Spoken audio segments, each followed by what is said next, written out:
We've got off the train in Bradford-on-Avon in Wiltshire, and we walked a little way away from the station to where we can just see the river running through a beautiful stone bridge. And let me tell you, it's hot, hot, hot today. It's a hot day in June, slightly humid, but you can also see that quintessential yellow stone that comes so much from this part of the world. So there's a river here, but there's also a man-made canal, and that's why we've come here to talk to today's Folk on Foot guest.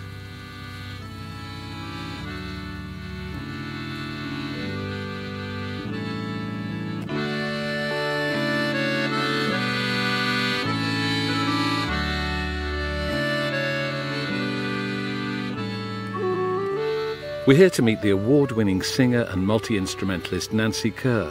She was born into a folk family and has often toured as one half of a duo with her husband, James Fagan. Most recently, she's released critically acclaimed solo albums, making her mark as a powerful and poetic songwriter.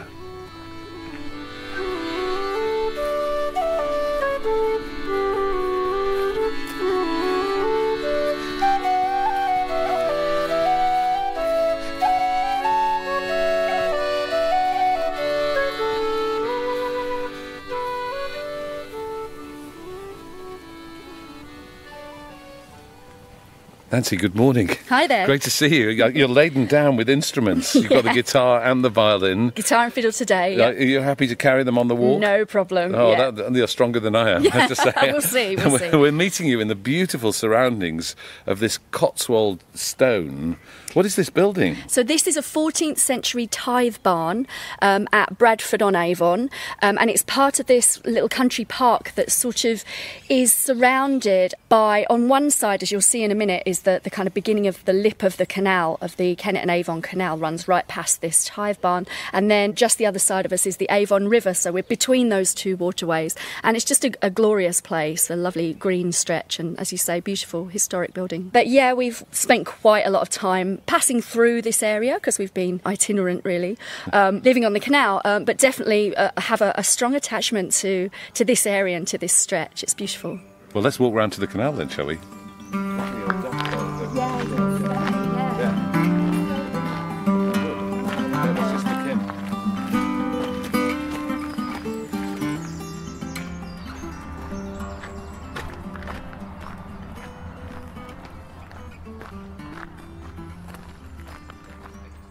So the river's just there on our right, the Avon, and then there's a little green spot, and we're just going to pop out onto the towpath of the canal. And we used to play cricket here, actually. We used to play little mixed sort of games of folky cricket, I remember. With, I think John Bowden and John Spires were there at one point. What, various folk musicians came and played cricket? We all kind of bonded and did some not too competitive cricket playing. And the Kennet and Avon Canal does what it says on the tin, doesn't it? It joins the River Kennet to the River Avon. Yeah, that's right. And it's got a lovely sort of human natural history as well, because it was, what would you say, it was, unusable for a long time, and then mostly volunteers dug it out and sort of made it a passable waterway again, so, which was quite recent. That was the 80s, I think. Because it went out of use as a mode of transport after the railways Well, came, that's right, and many of them fell into massive disrepair. So here we are, popping out onto the bank, and there are some wonderful narrowboats here, aren't there? Yep. There's some beautiful painting. Yep. Quite a queue of boats along the towpath. Yep, so did you used to moor here? We did, yeah. And some ducks swimming past. Which way are we going to walk? I think we should head towards Avon, so we're going west, more or less. Okay, let's go on the towpath.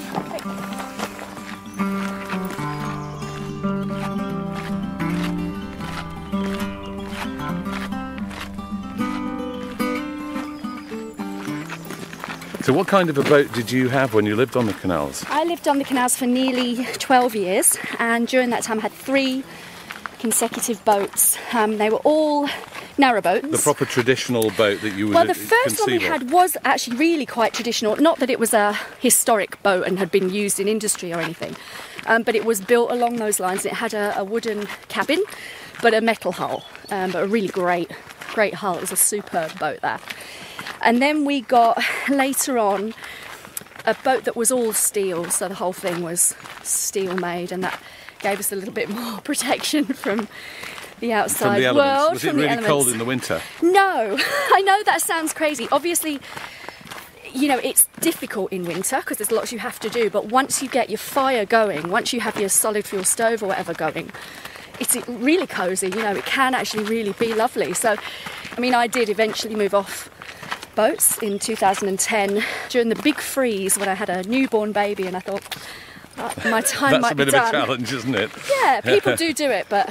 So what took you onto the canal in the first place? What drew you to the canal? I had a friend called Kate Fletcher, who's a lovely singer and songwriter, and she and her sort of community and family, many of them lived on boats, and I think it's that thing, if you see someone doing that, if you get to see it at close quarters, you feel like you might be able to do it. Actually, that's the same as music for me. Isn't that lovely bird song? Yeah, isn't that gorgeous? You know, you watch people play, you watch your family play music, and you realise that that's what you could do. And it was the same with boating. And I just thought it was a fitting life, because I liked having somewhere to be that was mine, but I liked changing the sort of environment that I was in. So how often did you move? Well, it depended.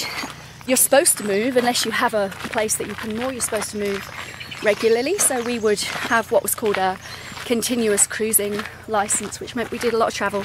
We saw a lot of the inland waterways of England, you know, we went all over. Did you go on tour on the boat then? We never quite did that. I mean, we were musicians on the boat, and occasionally it lines up, but really a maximum of 4 knots. I'm not really going to be able to get from gig to gig. Yeah, exactly. The M1, I have to say, I you know, it works better. So. What was the best part of it?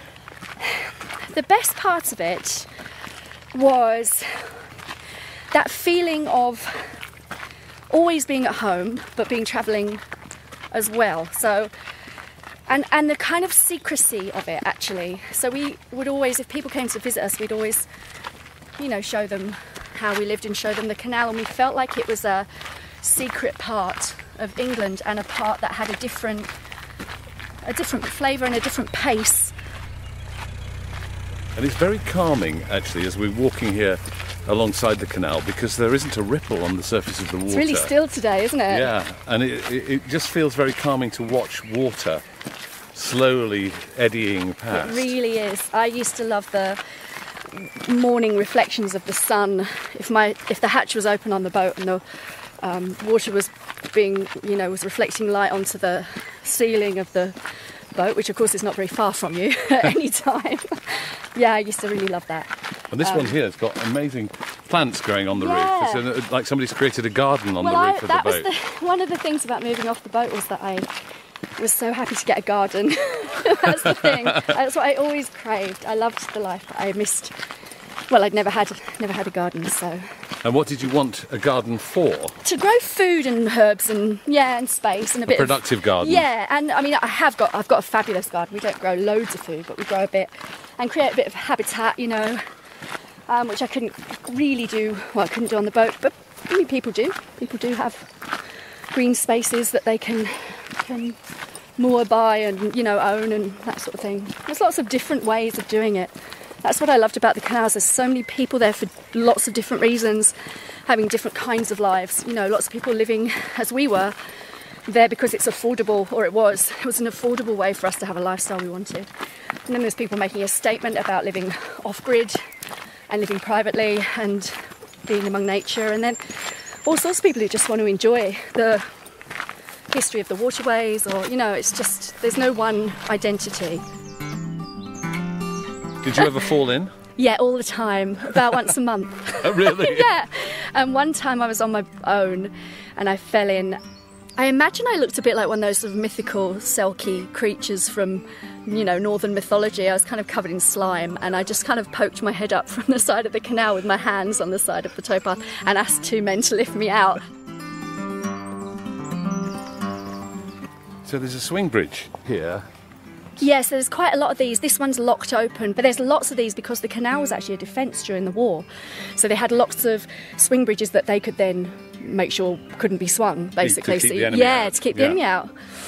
Yeah. Would you like to sing on the bridge? Let's sing on the bridge. Oh, that sounds brilliant. Good.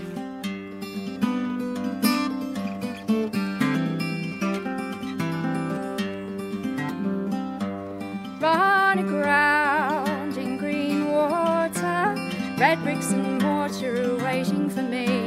Birds of grass in the bright gorse, spraying white horses are waiting for me. Turn your hand to the tiller, time the old river ran into the sea. Sunset forces the day down, spraying white horses are waiting for me. Still the drone of the tiller, trilling its river tone under your hand. Set the brass to the wet grass, out of the water and onto the land. Turn your hand to the tiller, time the old river ran into the sea. Sunset forces the day down, spraying white horses are waiting for me.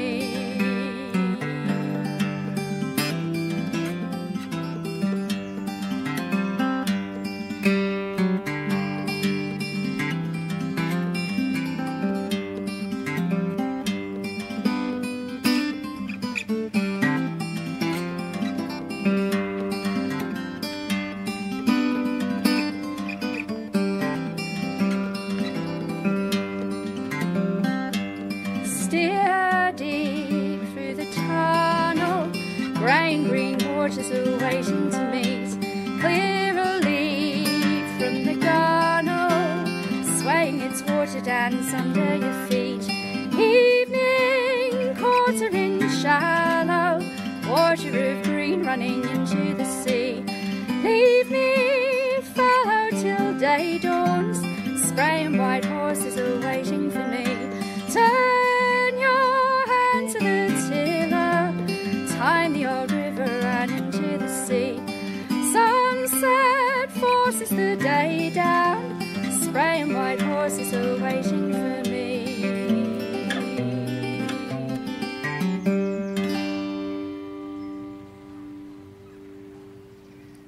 That was fantastic. You've attracted an audience of cyclists. Oh gosh, I thought something was happening.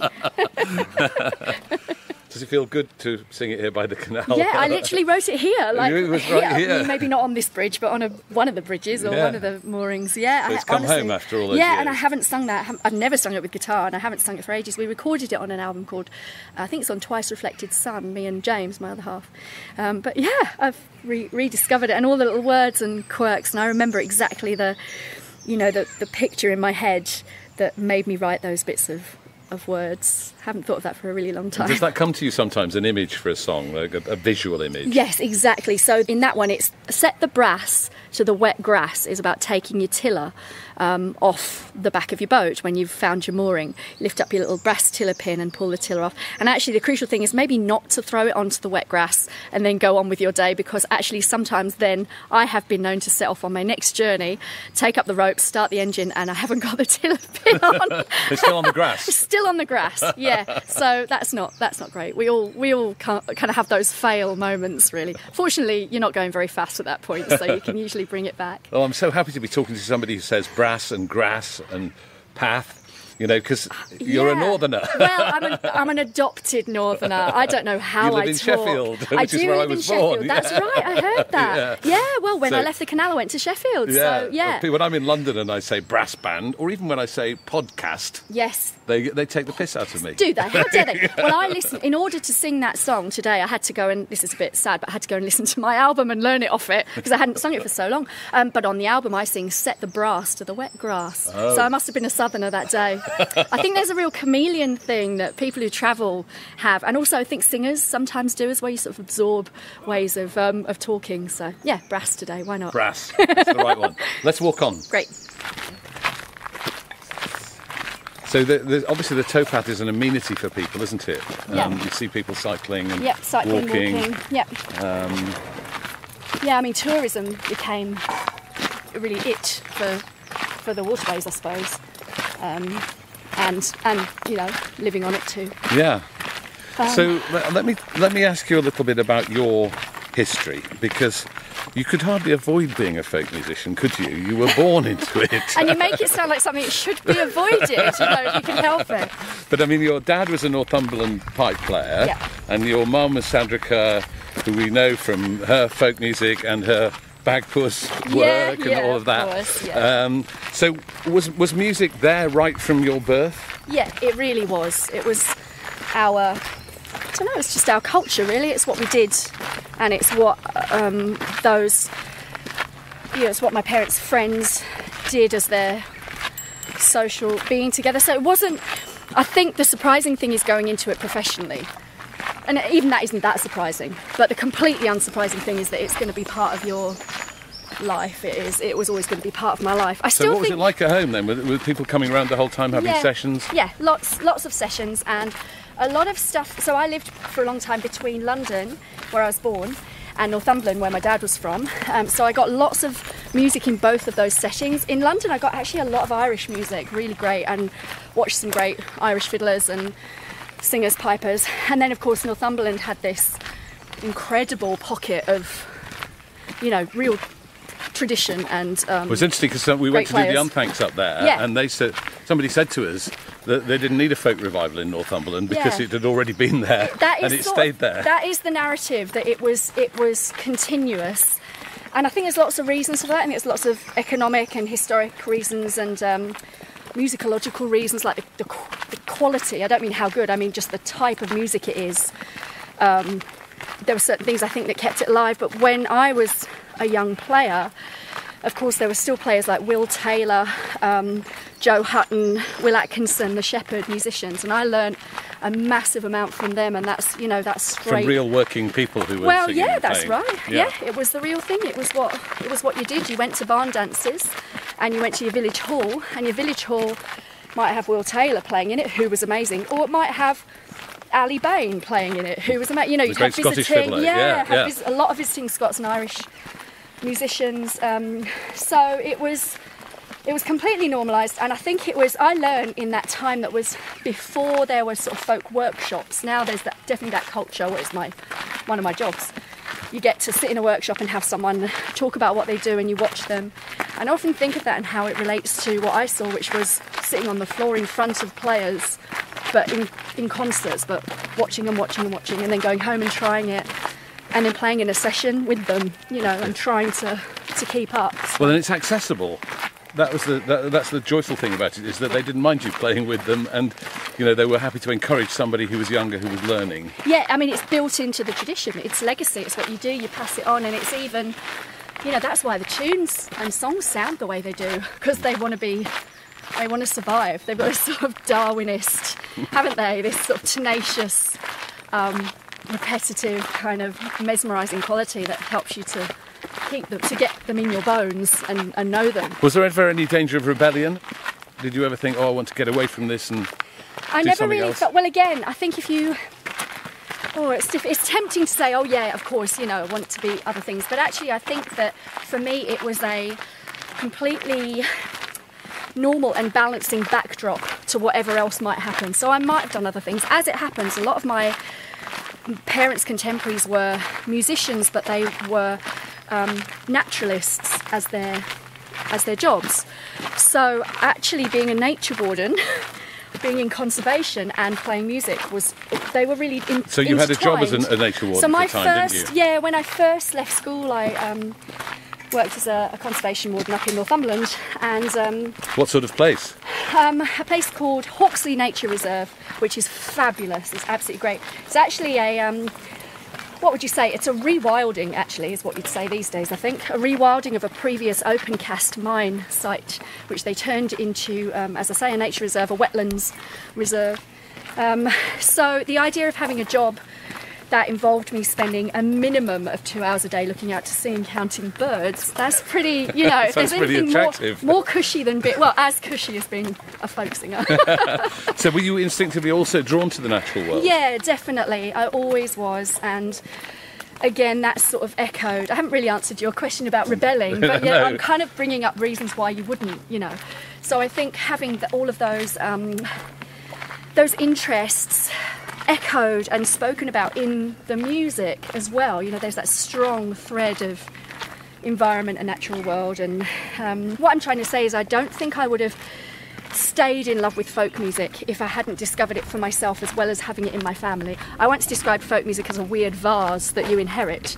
But the thing is, you have to like the vase, not to just give it away, don't you? Yeah. And I think I fell in love all over again in some way with the big ballads, because they're full of love and death and darkness, and the teenage me really liked all of that, and actually felt really validated by hearing that. Yeah. But also just that way that the environment is part of you, so that, yeah, so you feel situated in a place, and the music does that for me. The content of traditional and newer folk songs, and that's what I try and do with my folk songs too, is just to sort of situate them so that we know that we've got a relationship with the place where we are. Yeah, well, that's what we're all about here. Yeah. I mean, it does sound like a great cue for a song, actually. Yeah, it does. Yep. Would you sing another song I'd about love the to. canal? Yeah, sure. Right. So you got the fiddle out now. I've got the fiddle out by the canal. Is this a special fiddle? All my fiddles are special fiddles. I've got 2 fiddles and a viola, all made by the wonderful Tim Phillips, who I've known almost since I started performing, and yeah, he made this. Right. So it's a newish fiddle. Reasonably new. Well, not that new. I got it for my 30th birthday. So yeah, new. Let's say very new. new. Yeah. What are you going to sing for us right here by the canal on the towpath? So this is my farewell to this canal, actually, because as my kind of boat community started to sort of drift away onto the land, yeah, I wrote this, and then eventually that became our story as well. As I say, we moved off to enlarge our family and our surface area, and we moved up to Sheffield. And yeah, this is a song about this stretch from about here, just near Bradford on Avon, through to Avon Cliff and through towards Bath, which is where my little boy was born.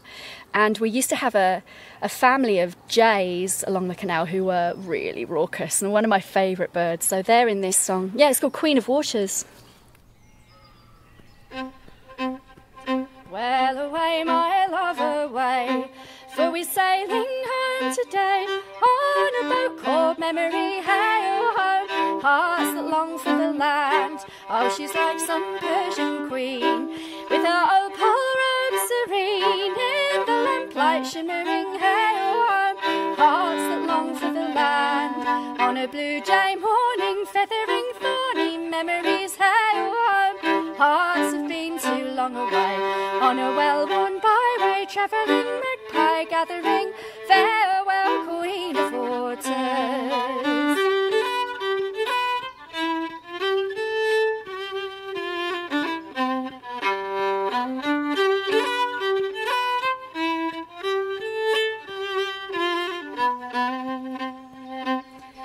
Well, it's hard to roll in mirth when your feet don't touch the earth, and the wolf comes hungering. Hey-oh-ho, hearts that long for the land.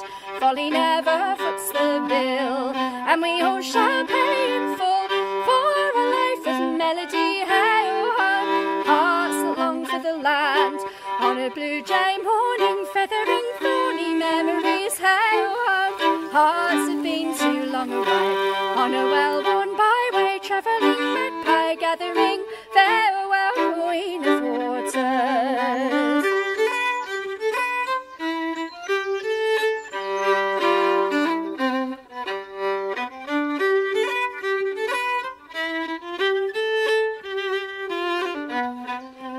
Well, I should have sowed my corn, but I danced until the dawn, like an ant grasshoppering. Hey-oh-ho, hearts that long for the land. Oh, there must be better ways for to keep their debts at bay, and the whiskey trickling. Hey-oh-ho, hearts that long for the land. On a blue jay morning, feathering thorny memories. Hey-oh-ho, hearts have been too long away. On a well-worn byway, travelling magpie gathering, farewell, Queen of Waters.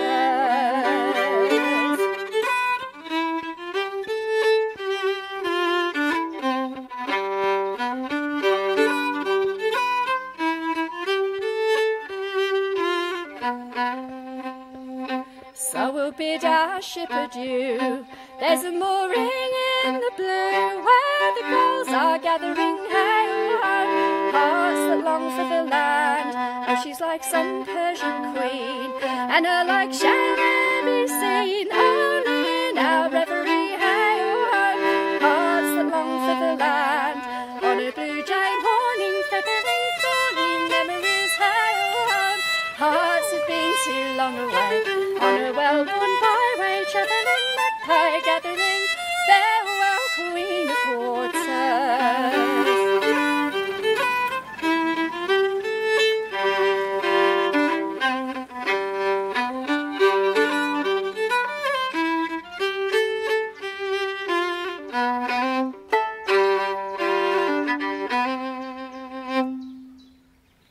Fabulous. With a whole posse of cyclists going past in the middle of it. Oh dear. They got a taste of the music, Yeah, and then moved just on. a snippet, yeah. It's wonderful the infectious rhythm of that piece. I mean, when you're writing, are you conscious of writing in a traditional way? Are you conscious of the tradition behind you? Yeah, mostly in terms of structure. So for that one, it's written like a sort of AABB dance tune. So apart from the little gaps where I've put gaps in so I can breathe because I'm singing, if you just treated it like a piece of music, you could dance to it. You could do a schottische or a social dance to it. So often that will be my the sort of fence posts for what I'm about to write. It's like, well, what kind of thing? I think it's dancey, so I'll go for that. Or sometimes I'll think, well, it's like a ballad, I want something a bit of it that moves the story on, and then a bit of it that keeps it the same, like the refrain. So all of that is taken from the tradition, the same as all the natural stuff. It's like, how can I talk about this? Maybe I want to talk about trees or gardens or birds. So yeah, all of that kind of comes from there. And was there a nervousness about composing your own songs because you've been so steeped in the tradition before? There really was, exactly that. And actually not just that, but the fact that my heroes and heroines, many of them are writers. I mean, my mum's a writer. I love contemporary folk writing, and the people I love, I think, are perfect at it. So I felt like I had the bar set pretty high. But I've changed how I feel about that. I teach songwriting now, and I just think it's such a therapeutic or it should be and can be. Do you know what I mean? And like you said before, accessible. Everyone should write. And I think that those lovely folk features, I'm not saying folk music's simple, it isn't, that's a misnomer really, but it does facilitate that stuff. So it gives you a voice, or it gives you somewhere to sort of sow the seeds of what you want to say. And I think that should be something we all do, actually. And when you're teaching songwriting, how do you set about that? Because people have talked about it as a kind of mystical process, and they conjure these things out of the air, and it just comes from nowhere. But it should be poetic. It is poetry. Do you know what I mean? There is something magical about it, and there is something magical about music. But that doesn't mean, for me, what I love about folk is that it straddles that sort of, this is magic, this is poetry, but it's also ours, and we can have a go at it, and it's sort of earthy poetry that's in our hands if we want it. So one thing I do with writers is to get them to do a free piece of their writing, just writing about them, whatever comes out, and then we look at actually in that, are there bits of structure, are there bits of repetition, and could you just pretend for a moment that it's a ballad from 200 years ago? How would that tell your story or do your language? So it's like using it for like a sort of communal thing. It's ours. And I wondered if there were things that you felt you needed to say that couldn't be said through traditional song, and that was another impetus for you writing. Yeah. It's a really interesting time right now because people are wanting to have, I mean, for me it was, I wanted to hear narratives that I could identify with. And I think a lot of us, well, I know a lot of us, from lots of people, including the greats, Nick Jones, Martin Carthy, Peggy Seeger, Ray Fisher. These are people who they reshaped ballads and traditional material anyway so that it made sense in their mouths. And then we, my generation, were encouraged to do that. So by the time we came to write our songs, I think we'd had this apprenticeship of adapting those songs. Like Emily Portman's a really good example of it. It's like, I feel like that ballad has lots in it, but there's some stuff that I want to say further. And feeling that you have the confidence to bring it, either to bring it into the now or to extend that into other ways, or to work out what the code was, if that, what we think of a song as being about one thing, actually what was the code and what else could it be? And so you kind of broaden it then, don't you? So yeah, that was definitely my feeling. I felt like I wanted to have one foot in that world and one foot in something that was a bit more current. Let's walk on. Great.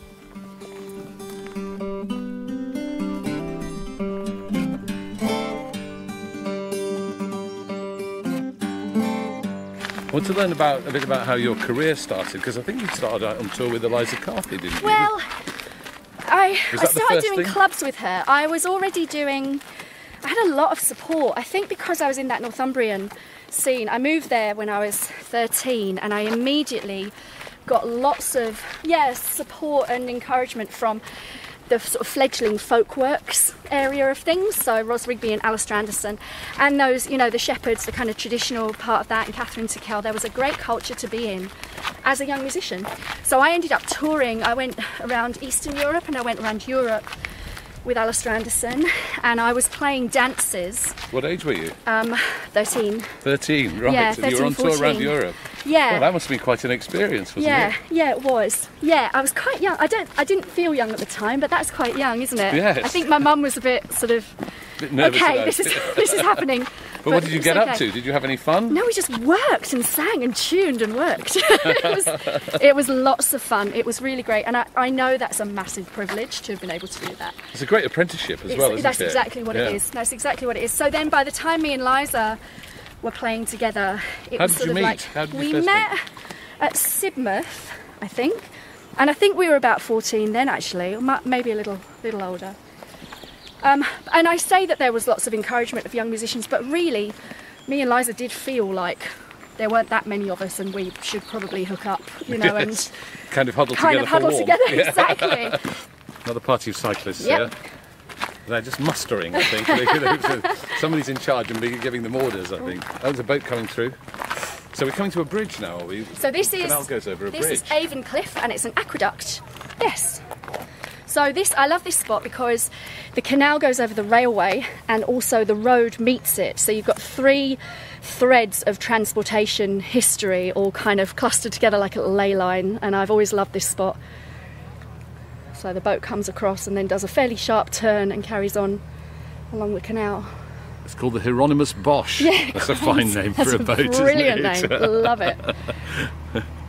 Basingstoke Canal, it says. Great.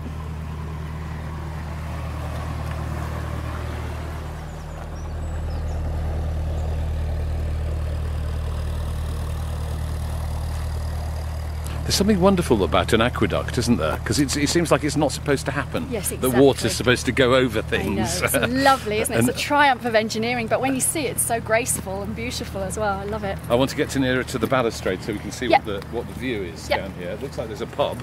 Yep, so that's Always a the good thing on cross a canal, isn't guards. it? Yep, absolutely. And there's a train going past over the other side. And there's the river. That's right, you've got the river too. So river, canal, train, So the river goes underneath the Yep. canal. and so does the railway. Amazing. And so, in a way, the railway and the waterway were in competition Yeah, for the that's business right. of delivering goods. That's it. So you've basically got this really short-lived revolution in transport, and then rail comes in, and then road comes in, and so it kind of all meets here. You can see the layers of it here. And there's a swan on the Avon, all serene as well. There is, very picturesque. Well, we're going to talk about Shakespeare later, aren't we? Yes, we are. And Avon. Is the water going over a Yes, so there's waterfall a or mill. weir? Yeah, there's a weir. We're sort of on the lip of the chalk here as well. So just east of here, you get into the chalk downs and be in among Pewsey and Devizes and Wiltshire, that bit of Wiltshire. And I love the kind of chalkiness of it. It's lush, but it's kind of slightly harsh as well. It's really interesting topography. There's a little walk down here where we go back along the river and back through Barton, that park where the tithe barn was. So we would get off the canal then and walk down to the river.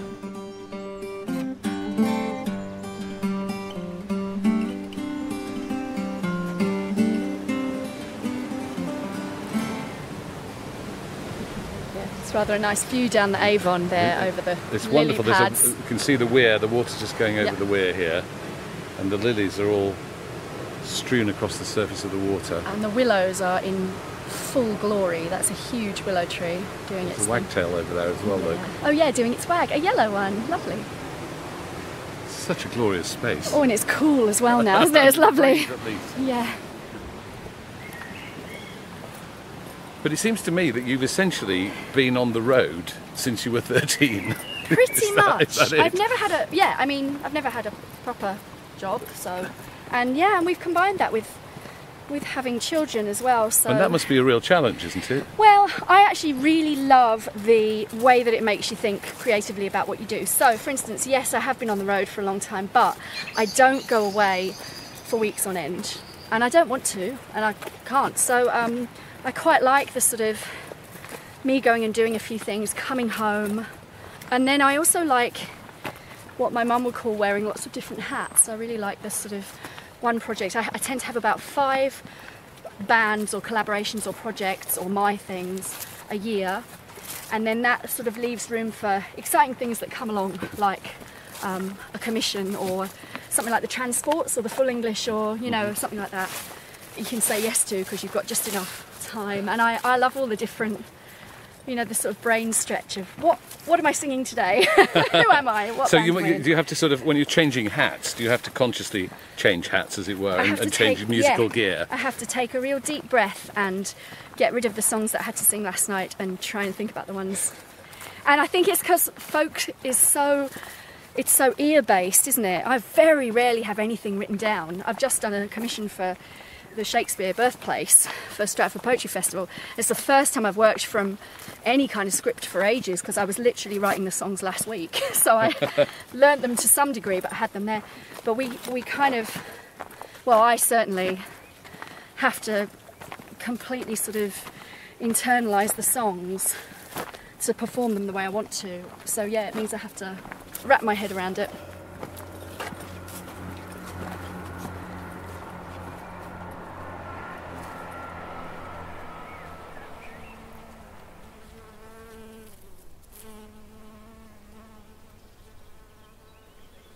So you're sitting on this lovely bench, surrounded by the greenery here.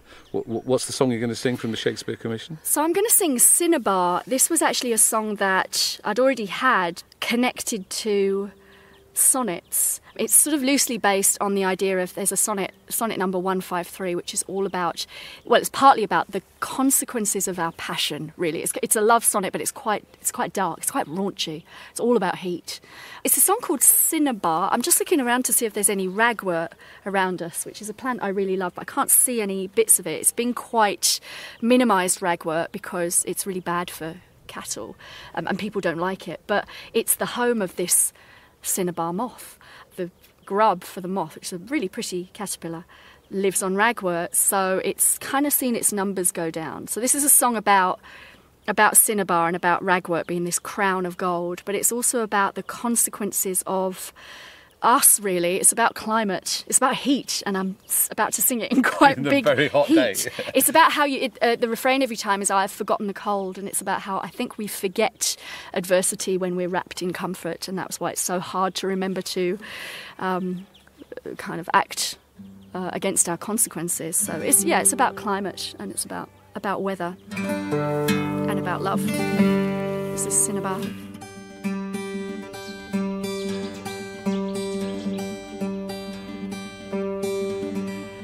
Sun he fells the forest wall, wearing a crown of gold. And though I know he's terrible, yet still I see he's beautiful. I'll mourn you, lowly cinnabar, born in a crown of gold. In my burnished lover's arms I have forgotten the cold. The moon devours the heavens whole, wearing a veil of red. And I embrace this other soul, should end days feel so wonderful. I'll mourn you, lowly cinnabar, born in a crown of gold. In my burnished lover's bed I have forgotten the cold.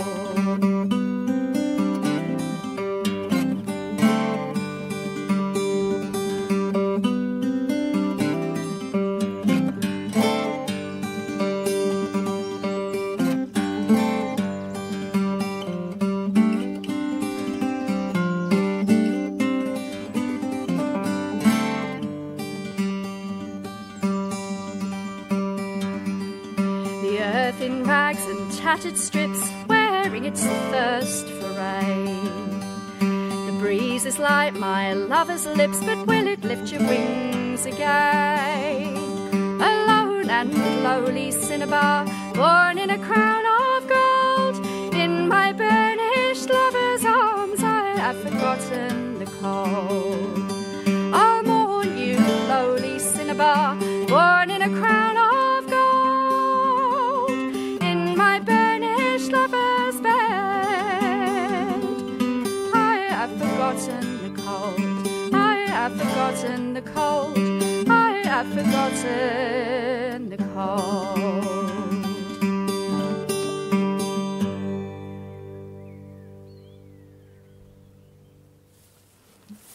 Wonderful. And there was some lovely bird song. Yeah, they were joining right in. Yeah, I love it. So singing it in Shakespeare's birthplace must have been a very special moment. Yeah, it's really... everyone, I think, has that slight feeling that they don't belong somewhere sometimes, you know, and so I felt a bit...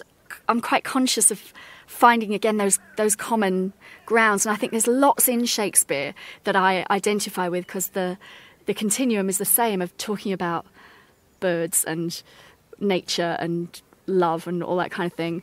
And I really felt like it was a nice statement about the sort of vernacular quality of art. It's like I'm creating songs and my name is attached to them for a while. And Shakespeare created stuff and his name is very attached to them. But then there's all these people and all this art with no names attached to them. And it all kind of swims together, really. So it was quite, it was quite a creative sort of watershed for me, really, to be invited into there to do that. Were you daunted by the prospect of working alongside the world's greatest known writer? No, I don't think I don't know if I do daunted. No, I was just really just roll your sleeves up and get in there. I was really bouncy. No, I think it's lovely because I think there's so many people working radically with Shakespeare, with that material. Like, for instance, there's one song I wrote that's about my children's school play, and they put on Macbeth. And this is a school in inner city Sheffield. Fantastic, gender blind, colour blind, quite radical and beautiful staging of it for Year 6 children, you know, absolutely brilliant. And it's that sort of thing that it's in our bones somehow, and those kids will never forget the fact that for that moment in time they had Shakespeare and they were doing Shakespeare. So I think it's got that kind of lovely arts for everyone kind of public ownership feeling as well, even though it's got his, you know, hallowed name. I feel like it's there for me to kind of work with too. You did an event at King's Place in London where you brought together writers and folk musicians. That's right, nature writers. Yeah, I came to see you with Helen MacDonald. Yeah. H is for hawk. That's fame. right, because I wrote a song called See Her Fly Home, and a lot of stuff kind of came out of that. I was very inspired by that book. H is for hawk was hugely influential. Why did it strike you so much? I think hearing a life story with lots of childhood and lots of family in it, but that's got that parallel presence of nature. It was different to my experience, but I really chimed with it. And a similar thing with the very intense reaction I had to reading Rob Cowan's Common Ground, because that was the other show I did as part of that curation, was that, I mean, I wrote an entire album called Instar, named after and definitely coloured in by what I'd read in Rob Cowan's book. And that collaboration with the writers, was it inspiring for you? And did you sort of feed off their creativity? Yeah, definitely. And it was lovely hearing their encouragement, really, and their acknowledgement that folk song and writing in my idiom was something that could validly be put alongside their work. Do you know what I mean? Because I think there's sometimes a little bit of a seed in a lot of us as folkies that we're kind of the poor cousin, or that we have to stand up for it. And actually, I think in the real world out there creatively, there are far fewer boundaries than we imagine there being between genre and between disciplines. So nature writing folk songs, it's obvious. I mean, I knew that Martin Simpson and Rob Cowan had already had quite a fruitful sort of to and fro and inspired each other a lot. A lot of kind of commonalities there, and we've got the beautiful Lost Words musical collaboration with that happening. So it's a very strong, I think, aware narrative now. But for me, I just think it's really important for us to remember how important our music is, actually, and people like it. People like the stories, you know. We're not just sort of... I don't think we should do ourselves down. I think we should be standing there going, we carry these stories and they're worth it, and people like it and people want to tell it. And what does the natural world mean to you? Why is the natural world important to you? Why does it feel, I don't know, restorative or significant to you? It is restorative, isn't it? I wonder if it's because I was born in a city, but I always had the privilege of access to the countryside, and I knew conservationists, and I knew activists who actually, you know, when I was a child, it was anti-war movements and peace and anti-nuclear movements that were really our framework for everything, for music, for activism, for life, for your ethics. And then I think now with Extinction Rebellion and with talk about climate change, you're seeing a lot of the same kind of activity and the same desperation for action and for dialogue, and there's a musical part to that. It might be a little bit utopian, I think, but I do feel that there's a potential commonality among all of us to appreciate the beauty, even if it's tiny beauties like little patches of green in a city. If we can really look inside ourselves and go, look, we love that and we might lose that, then I think it's a really potentially fruitful way of getting people to connect. I don't know. That's my little way. I mean, I'm not really a singer where you're going to start a revolution after you've heard me, but you know, you might just look out for bees a bit more carefully. It sounds like the cue for another of your songs, a song that you've chosen because it's about the natural world. Tell us about that. This is another bug song. This is a bee song, and I thought I'd try it. It's Dark Honey, which I wrote just a couple of days before going off on tour with Martin Simpson and Andy Cutting when we first started touring together. And then we made an album called Murmurs, which unintentionally ended up with this really strong environmental thread through it, this natural world kind of thread. And Dark Honey, I was thinking about being here by the Canal and how my life's changed really, and I talked about gardens, and I now have a garden, which I think is just a miracle. But I had a swarm of bees in my garden, and that's why I wrote this song. And that was quite something. It was when the kids were tiny, and suddenly this piece of nature came and sat on my fence post. In fact, they were only there for a few hours, but they started to make their hive. They must have liked it as a spot. And for years after, there were still the little shapes, you know, of the kind of beginnings, the honeycomb shapes of the hive being begun. So anyway, it was just a real big moment for seeing that sort of close quarters natural phenomenon, really. So I wrote this song, which is about our impact, in that it's about how what we do or what the environment is like colours the honey that the bees make. So this is Dark Honey. One summer's evening and the kids ran free. All the bees were swarming in the cemetery, and they sobbed that sweetness their natures crave from the flowers that grew on every grave.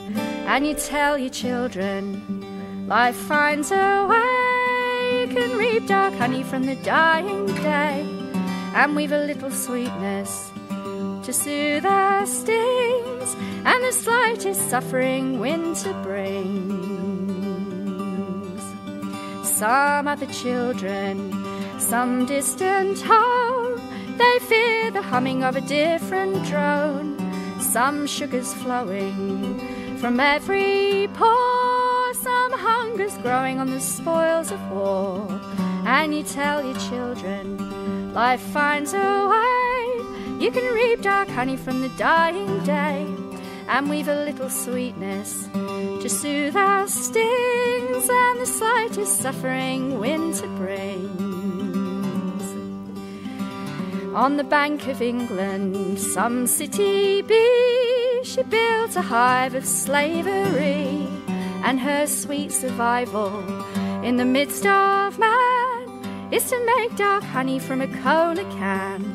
And you tell your children life finds a way. You can reap dark honey from the dying day, and we've a little sweetness to soothe our stings and the slightest suffering winter brings. When man has driven the drone of bees from all the fields and cemeteries, he'll miss that richness his nature craves, for no flowers will grow upon our graves.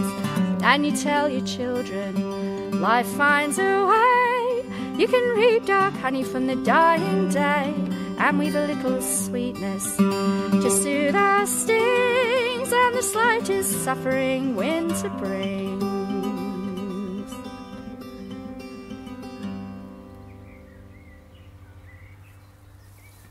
Thank you. Thank you, that was wonderful.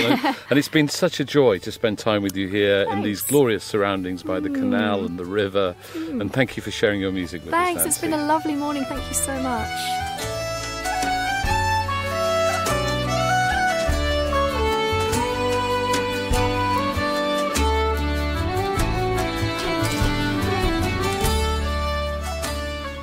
Well, if you've enjoyed this episode, please subscribe or follow us to make sure you get all our episodes just as soon as they're launched. And please rate and review us so others can find us. If you'd like to make a small monthly donation to help us produce more wonderful episodes, you can become a patron by going to folkonfoot.com and clicking on Support Us. To keep up with the latest information, you can sign up for our newsletter at folkonfoot.com or follow us on Twitter, Facebook and Instagram with the handle @folkonfoot. We hope you enjoy listening to Folk on Foot just as much as we love making it.